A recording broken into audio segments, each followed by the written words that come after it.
يا من يرى يا من يرى يا من يرى Azan KZ исламдық порталы ұсынады. في ظلمة الليل البهيج. Егер мен сенен сұрасам, егер мен саған айтсам, ертең сен өлесің.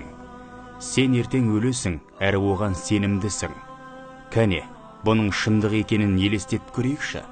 Сен ертең өлетініңе түгел 100%-ға сенімдісің. Сенің ойыңа не келеді? Сен не істейсің? Не жасайсың? Не туралы ойлайсың? Мысалы, барлық қаза қылған намаздарың туралы ойланар ма едің? Әлі күнге төленбеген зекеттерің туралы ойланар ма едің? Табысыңды халал не харам жолмен жиғаныңды алар ма едің есіңе? Өкпелеткен адамдарың туралы ойланар ма едің? Жаман сөз айтып ренжіткен адамдардан кешірім сұрау керектігін, жәбірлегендеріңді, біреудің ақысын жегеніңді, өз ата-анаң туралы ойланар ма едің?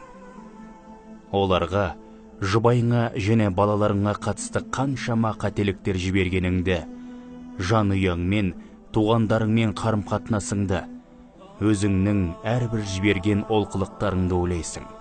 Жеген асыңды, қаншама мен білген адамдар, жас адамдар, субханаллах, мен білген, бірақ қазір арамызда жоқ.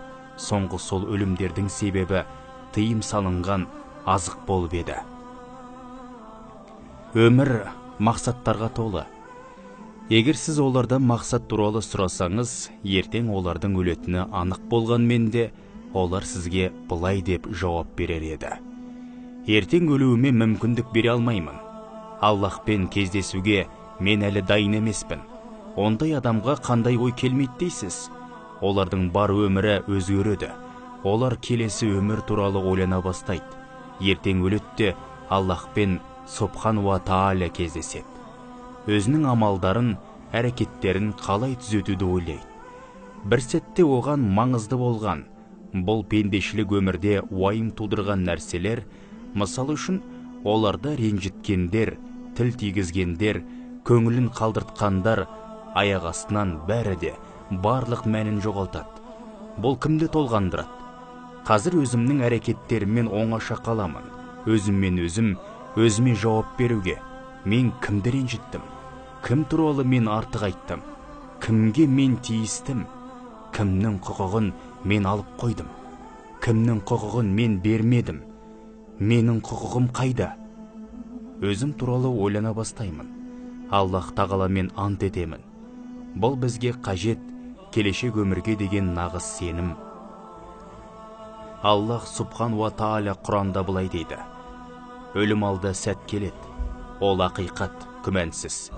Неге Аллах Субхан ва Тааля былай айтады?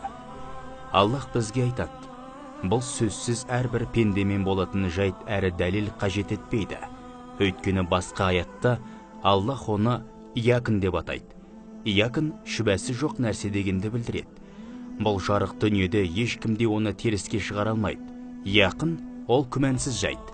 Атеист де, мұсылман да, христианин де, иудей де, басқа да мойындайды. Ажал, ол ажал, және ол әркімге де келеді. Сонымен Аллах айтады: өлім алды сәт келеді. Ол ақиқат, күмәнсіз. Әр уақытта адам ажалдың келерін біледі. Бірақ Аллах не боларын еске салып отырады. Сонымен ажал келеді. Шынымен де. Енді жай ғана елестет, ол болды деп. Аллах өткен өміріңді айтып, сені мазаламайды. Ол саған қазір өлім туралы ойлануды ұсынады. Тап қазір. Бұл қазір мән мағынасы бар жайт. Сен демалысқа шыға аласың, мейрамдарға бара аласың, аспанға ұша аласың, сен қалаған нәрсеңнің бәрін де жасай аласың. Дегенмен де, ақыр аяғында бәріміз, сен де, мен де, міндетті түрде бірақ нәтижеге келеміз. Қандай нәтиже? Өлім. Ешкім де одан қашып құтыла алмайды. Бәріміз де соған келеміз. Өзен іспеттес. Бастауын бір жерден алып, соңын бір жерден аяқтайтын.